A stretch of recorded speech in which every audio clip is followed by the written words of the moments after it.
What's going on, everybody? Welcome to episode 5 of Czar Chat, brought to you by cardzar.com. That's www.cardzar.com. I'm Luke, as always. Find me on Instagram at cardzar. And tonight we are joined by not only just a special guest, but a fellow New Englander, an asshole like myself.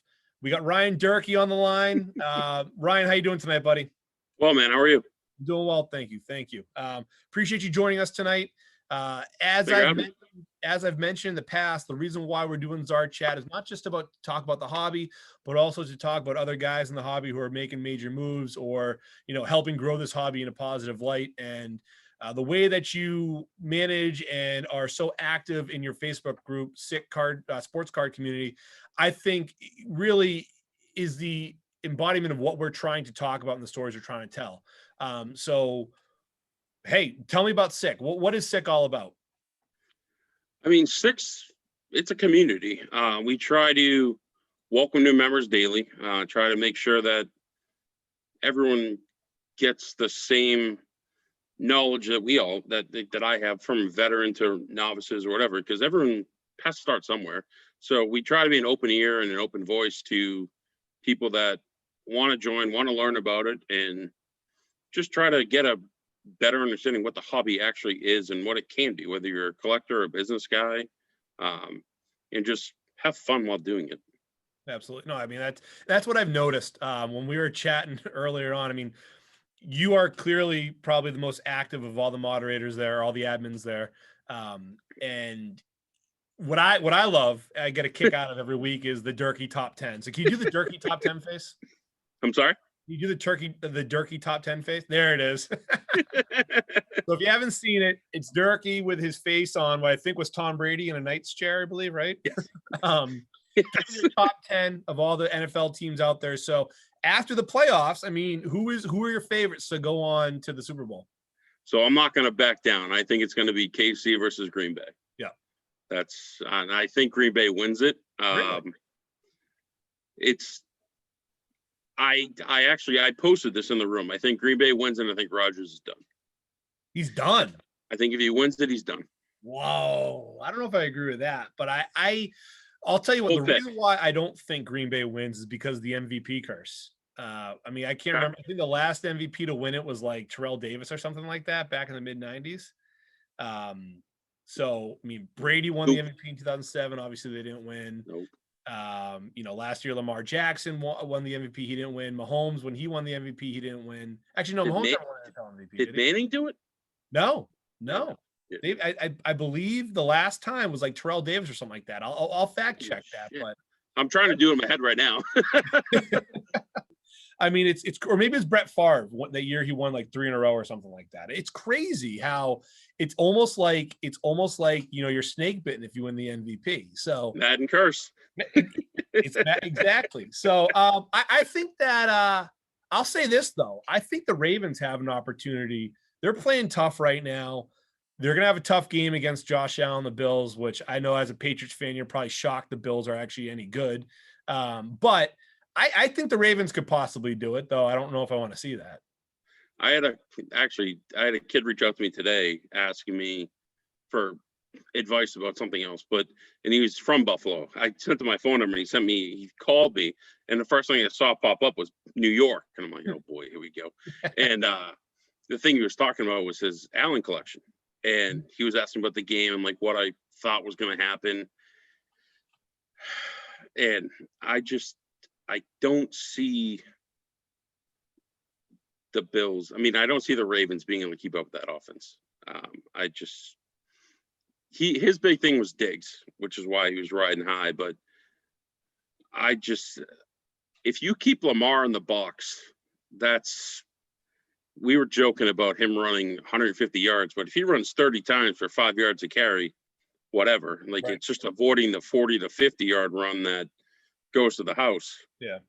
So I like the Bills in that game. I really, and not even money wise, I really want to see the Bills Chiefs because I want to see Allen versus Mahomes. I think I think it's the future, and I think it could potentially be the next Brady Manning for the next few years, or 10 years, if they both stay on the same line. Isn't it crazy that we're talking about Josh Allen being one of the best quarterbacks in the NFL? I mean, No, it sucks. well, not does it just suck as Patriot fans, but isn't it? I mean, 2 years ago, even last year, the guy couldn't hit the broadside of a barn, and all of a sudden, he's one of the most dynamic quarterbacks. Which I remember all my buddies from Cleveland saying, "We don't want Josh Allen. Don't draft him number one. He's terrible. He's always going to be terrible." And I mean, I remember seeing so many throws, both his rookie and second year, of him just sailing it over his receiver. Obviously, Diggs has been such a great addition to that team. Oh, yeah. Beasley's been a phenomenal slot receiver for him. So it's just wild that this complete twist on the AFC East and what's been going on. The Jets still suck, which is phenomenal for us. Exactly. That's going to be the go-to for a while, especially if they pass on Justin Fields, I think. But going back to sick, so you mentioned community, and I mentioned that on the top as well. I think that, what I've noticed in just the interactions with everybody, it truly is a community. I mean, you got it's I feel like it's a locker room. It's just guys hanging out, or a bar maybe, guys hanging out, talking sports, talking cards.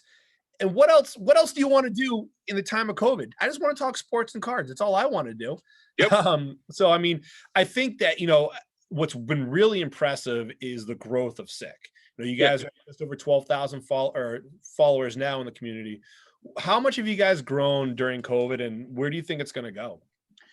So I made a bold prediction with the guys.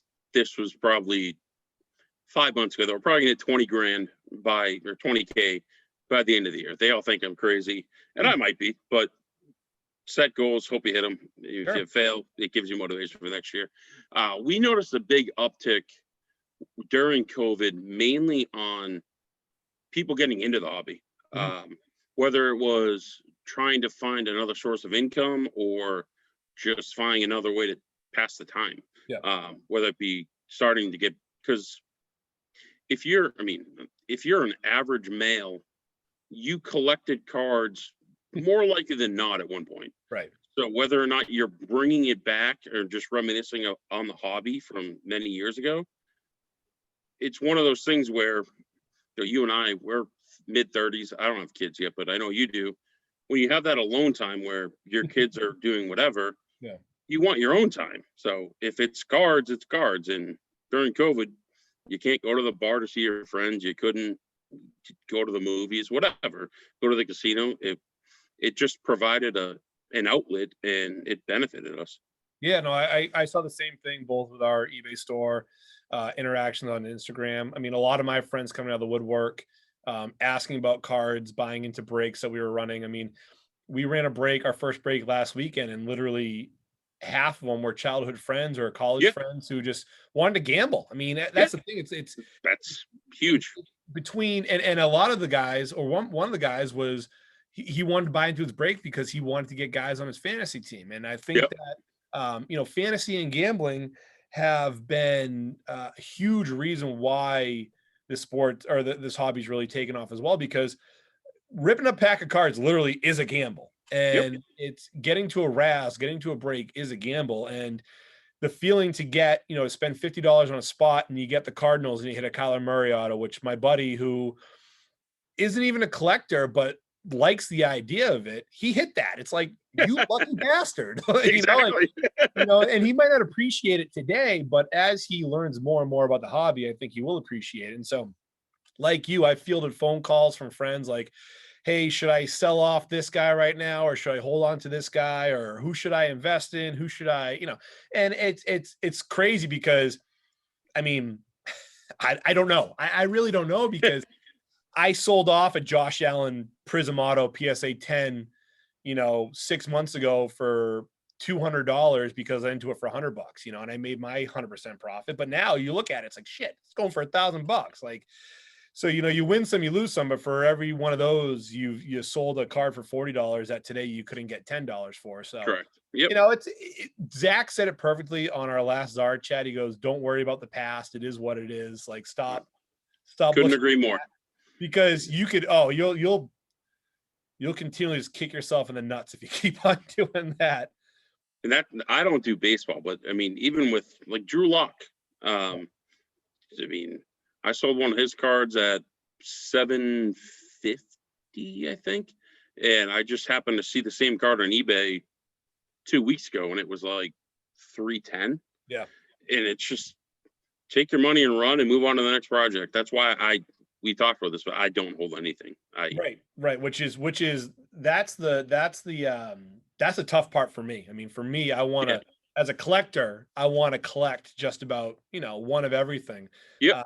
I've quickly learned I can't be doing that if I want to make any money doing this. So I've certainly brought that down a little bit. I have like I pulled a Justin Herbert autograph out of Rookies and Stars, number 35, and a Tua Dress for Success auto. And, if this was me 5 years ago, I would have tried to keep them. Now they're for sale. Whoever wants them, come get them. Like, I don't want these anymore. So, it's definitely a lesson that I had to learn as a collector or as somebody trying to sell in the hobby. And it's funny, I'm seeing friends new to the hobby who are going through the same thing I was, where like, I want to collect every single base card of every single player on the Patriots. Like, just because I have binders and binders now that are just going to sit there until my daughter inevitably, throws them away when I die or something like that. So, but it's a fun hobby. And I think that communities like SICK are really going to help take us to that next level, because what I like about you, Ryan, is your no BS approach. So not only is your humor, but also like you're very blunt with your responses. Like, no, he sucks. Don't do that. You don't want to do that, And I think that not sugarcoating stuff for something where you're spending a lot of money. I mean, let's be honest. Yes, there's a low barrier of entry into the hobby. All you need is an eBay account or a Facebook account and a few bucks in your pocket to start, growing your collection. But, you can also make a bunch of really bad decisions based on people who are not knowledgeable on the hobby or the history of the hobby. Knowing the trends, I mean, as two seasoned collectors, you and I have been in the hobby forever. We both know that you only invest in quarterbacks. I mean, some running backs, some wide receivers, but your real money's in the quarterbacks. And for whatever reason, I don't know why, it still infuriates me to this day, but then you'll have, Joe Blow telling you, well, go invest in this, flash in the pan guy who scored 3 touchdowns today. It's like, every time I get those eBay notifications, I'm just like, okay, if you really want to do this, but that's, I guess the nature of the hobby, where you need to find the right group that's going to kind of guide you the right way. But at the same time, remind you guys, by the way, this is cardboard, this is, it's still a hobby. It's not life or death here, but, how do you handle some of the people who just, kind of come at you with like the most ridiculous questions ever? Do you want the honest answer? Yeah, oh, absolutely. Okay. That's pretty K. That's the best. K.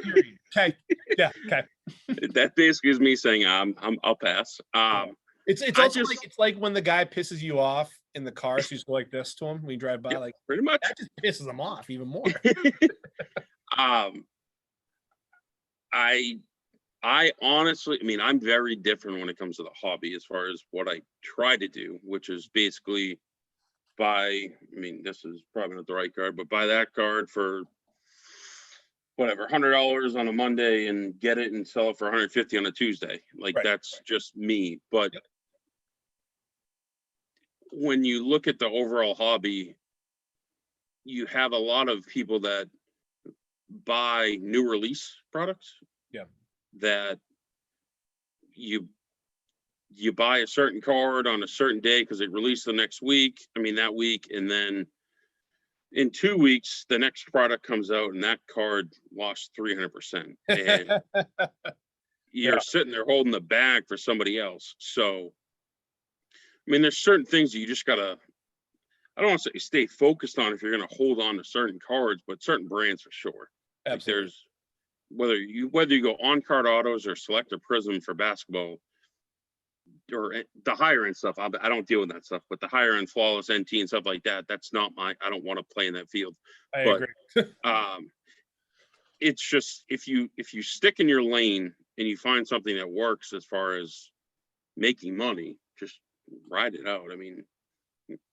The higher end stuff, my issue with that, and not even an issue, is just I'm not smart enough to an extent to figure out what what Trae Young dropping 40 points on a Tuesday night does to the 1 to 10 RPA. Right. Like, does it jump at 20%, 40%? Like, I'd rather find the card that has 12 comps in the past 6 days and know, all right, it's here. I want to buy it here, and then move it slightly in the middle. Right. Yeah, because the problem you run into as well is, especially with eBay, just really catering to the buyers, is if Trae Young puts up 40, you sell the card for $2,000, then he tears his ACL the next day. Well, they're going to return that and say, oh, it was damaged. And so I get that. I don't deal with, I would love to rip a box of Flawless or NT or Opulence just to say I did it. And maybe someday I have enough money, I will. But that's certainly not the avenue I'm going to get into in order to try to make money in this hobby, because you're, number one, if you rip a case of NT, you're probably not going to make your money back. I mean, let's be honest here. You get about 6 cards to hit before you, if you want to. Exactly. Or 6 players, sorry, 6 players. But Right. And I mean, it's very unlikely. And even I remember back before the huge boom, I was ripping cases every now and again. And even when a box of, Origins football was $140, I still wasn't making my money back. So now at $400, guess what? You're still not going to make your money back if you're ripping cases. So as much fun as it is, you got to just have that disposable income and know that you're not going to. I've had friends who've asked me, like, oh, what boxes should I buy if I want to make some money? I'm like, none. You should buy singles. Or buy them and hold them. Yeah, right. Oh, that's a crazy thing. I couldn't believe it. I mean, I have 3 boxes of 2020 Contenders football coming my way that I got on Black Friday at Dave and Adams. I think they're already up over $100 right now based on what the MSRP is. So I'll hold them. I'll probably rip 1 or 2, break 1 or 2, and then probably hold the third, or my collecting itch will come in and I'll just rip the third and say, screw it, whatever. If you look at 28, we were talking about earlier, 2018 Contenders football. Yeah. Those cases, the actual case is, I believe before this weekend, it was under 12. Mm-hmm. It's up to 21 right now. Oh, yeah. Because of the 3 guys all won. Right. And it's just, I mean, for that 10 grand up, you're never making that. You have like 2 cards hit, and then you got to grade them and hope they gem out, and then this run. I mean, you might not even hit that. You might not even make that money back if you buy it at 12. I mean, it's like don't get me wrong. I mean, yeah, Baker was phenomenal. I had a huge Baker stash that I bought before the season started, and you know what? I've already sold 3 of them at a very healthy profit, which I'm thrilled about. But yeah, I mean, you hit his auto. You're probably not going to hit both the Lamar and the Josh. You're not going to hit all 3 in the same case. I mean, it just isn't going to happen. Probably not. You might get lucky to hit a Saquon as well, but I just think it's tough, and it is frustrating that the secondary, or I guess our third market, are really, really just jacking these prices up. And I'm curious, are people buying them? I mean, when I saw the price for Prism this year at $1,000 a box, I kind of thought that maybe people aren't going to buy them. But I mean, I know the breakers are. I'm just curious at who's buying these boxes or these cases at $1,000 a pop. I really don't know if there's a lot of people actually doing that. I would say, based off the B2B sites that I'm on, plenty of people are. And that's not necessarily always going to breakers, but it's also going to stores who can then sell them by the box. Right. I mean, sell them by the pack, sorry. So $100 for a pack, you can justify that a little bit if you're looking to gamble as a consumer. Patrick Queen rookie as your main hit in the pack. Probably. I mean, Benjamin or something. But the with a brick and mortar, the pack game is huge. You can piece out products. So especially with Prism, is that if you own a shop or you have the box, like I've seen a few guys go live on one of the other rooms and basically just do pack rips.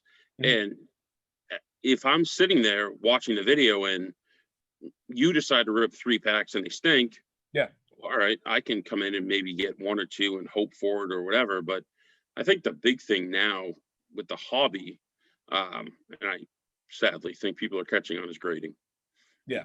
But that's you go on Facebook and you see 7 different arguments about that. So, but Yeah, I have a love-hate relationship with grading. I get it as a seller. I get it as a buyer, for the, the big cards. I mean, I sure, if you have a Jason Tatum Prism Auto from his rookie year, yeah, you got to get that graded because you want to know that you're selling a 10 and you want to know that you're buying a 10. yeah, Tom Brady 2000 Bowman Chrome. You want to know that you're getting a 9 or that you're selling a 9. I get that. But for the idiots that grade like a Darius Leonard base card, I mean, like that's the issue I'm having with grading. And that's the issue, why you're starting to see, I mean, when I field questions from people, they say, "Hey, should I get this graded?" I'm like, "It's a $2 card. You're going to turn it into a $10 card at best. It's going to cost you $15 to get it graded." No, don't do that. I mean, like, and that's just education. But there's people sending in, truckloads of base cards, and I'm just like, I can't tell you how many cards I've won on eBay for less than the cost to grade them. And I mean, it's great. Like it's awesome. I got a Pedro rookie, PSA 9 that I got for $7. It's like, nice. Yeah, I mean, we the only stuff that we bulk grade is either Hall of Famers or future Hall of Famers, just because I think there's you have a safety net with them as far as what it could be. But like I have 350 or 330 to a mosaic base at PSA. Wow. I'm going to lose my ass. I'm going to get absolutely torched. But yeah. Unless he does something next year, but I mean, I'm going to have to go 95% 10s in order to maybe break even. But you know what though? But that's fair. Like I get why you would send in first year mosaic, the number 3 overall pick or whatever he was, number 5, Alabama, Miami having a pretty large following. I'm not sold on Tua being done yet, though. The rumors of him going to Houston for Deshaun Watson are very intriguing, And I think as fellow Patriot fans, having both Josh Allen and Deshaun Watson and maybe Justin Fields in the division that'll be an issue. It depends if Fields comes to the Pats.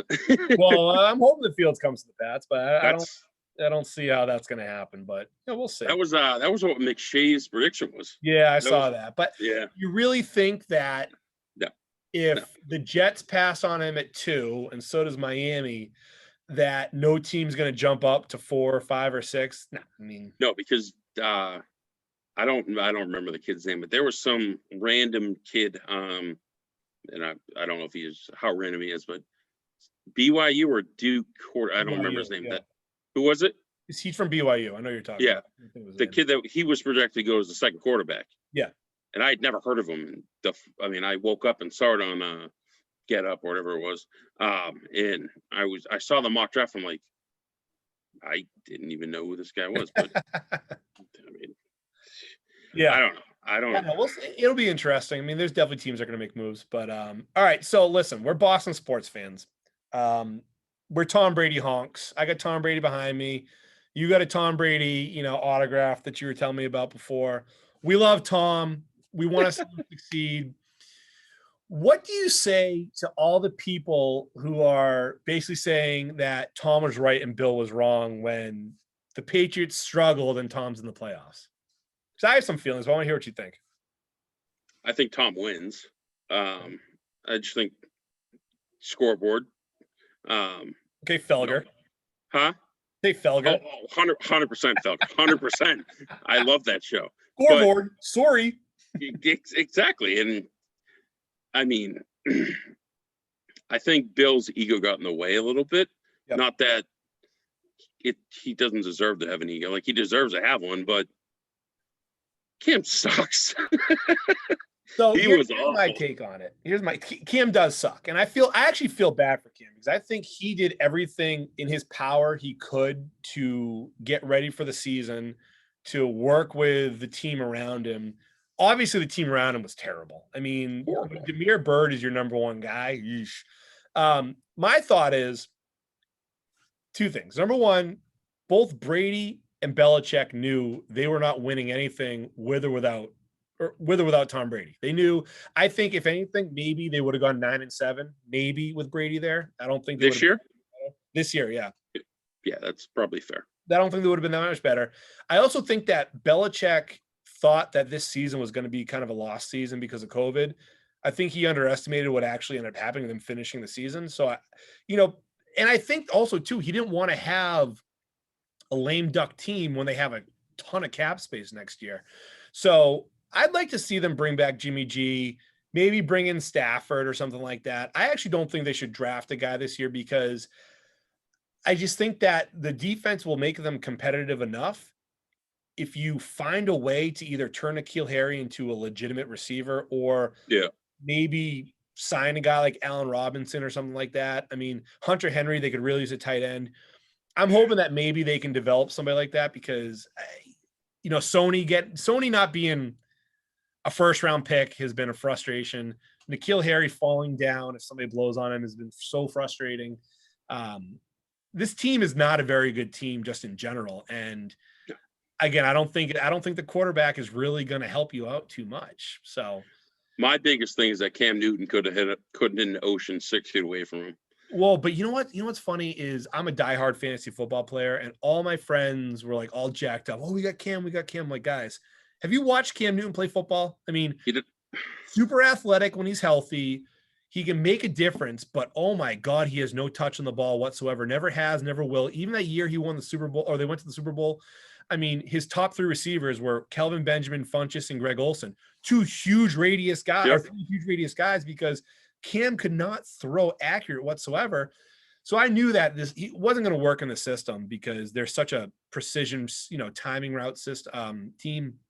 But when you're relying on Edelman, a 34-year-old slot guy, as your number one weapon, and N'Keal Harry, it's just like you're not setting Cam up for success. So I think Belichick gets the blame for putting together a pretty crappy team. I mean, he got screwed by the defense, but the offense just it was painful. It was painful. My buddies and I have this conversation. Well, we had it a lot. If we go back, I could probably name 3 games that Cam himself cost us. Mm-hmm. Just the Bills game, for one, is like the one that just stands out as we should have won that game. Seattle, I think, was another one. Yep. We should have beat KC with Hoyer. Yes. Like it's just and this might just be me being locked in the zone of what Tom Brady did for 20 years, but to look at the offense is literally run, pass 4 yards, pass in the dirt, pass 35 yards, 16 yards over his head. It's just so friggin' annoying. Yeah. And I just don't know if we got Stafford, that was actually my guy. I would love to have him here. Just because he can pass the ball, but I don't even know if it's enough. Like you said, with Harry Bird, whatever the hell his name is. I don't think Edelman comes back. No, I think he's done. Unless he goes to Tampa, but that's just going to be a him and Brady and Gronk joyride. Right. But who knows? We had a pretty damn good run for 20 years. Yeah, we did. It's funny, this year, I've talked about it a few times. I've actually really enjoyed not having to be stressed out about the Patriots because I know they suck. I've enjoyed watching my friends' teams. Like my buddy's a diehard Titans fan, so I've been enjoying watching Derrick Henry, AJ Brown, and like chatting with him about that. Went to school in Cleveland, so I've been really enjoying the Baker Mayfield and experiment with the Browns. That's really starting to work out. So, even I've enjoyed the Bills. I've enjoyed watching the Bills, but again, like I said, I still hate the Jets. So that'll never change. It's been very humbling to learn what it's like to be a normal NFL fan versus the typical, your wife wants to do something on a Sunday at 12:30. You're like, they're going to be 13-3 anyway. So this game really doesn't matter. So let's go to Home Depot. Whereas this year was like, we might want to watch this. Yeah, I mean, that's what I've always told my friends. Like, even when we were losing in the playoffs, I'd be, guys, we could be the 0-16 Browns. Okay, like let's keep that. Because there are many Sundays that when I lived in Cleveland before Red Zone, before Sunday Ticket, where I had to watch the Browns versus the Lions, and guess what? It was not fun. So Nope. Charlie Fry versus like Dean Orlovsky or something like that. So, all right, before we wrap up, give me your most random favorite Patriot from growing up. Probably Curtis Martin, because he lived 4 houses down from my parents. Oh, really? Yeah. That was upsetting how he left, but yeah, okay, that's a good one. Sorry? That's upsetting how he left because of Tony Braxton, the jerk. He left. Gosh, I'm drawing a blank. Who else lived? There was an offensive lineman that I'm drawing a blank on his name that lived on our street. Oh, God. He went to the Bears. I'm going to Google this afterwards. But my favorite Patriot ever is Vince Wilfork. Oh, yeah. I worked, when he was a Patriot, I worked at a gas station in Franklin, and I was a cashier. And he came in, and his license plate was Mrs. 76 and Mr. 76. And they both pulled in. And most people know I'm in a wheelchair, but I hopped the counter. I was moving at the time to go get a picture, and both of them were like, hell yeah, we'll do this. And it was just such a nice guy.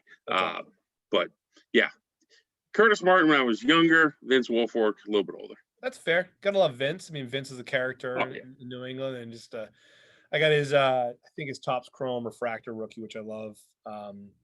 Actually it was funny. I went to a yard sale one time. I said to the guy, I'm like, do you have any cards? He goes, do I? And he came back with like a full box of cards.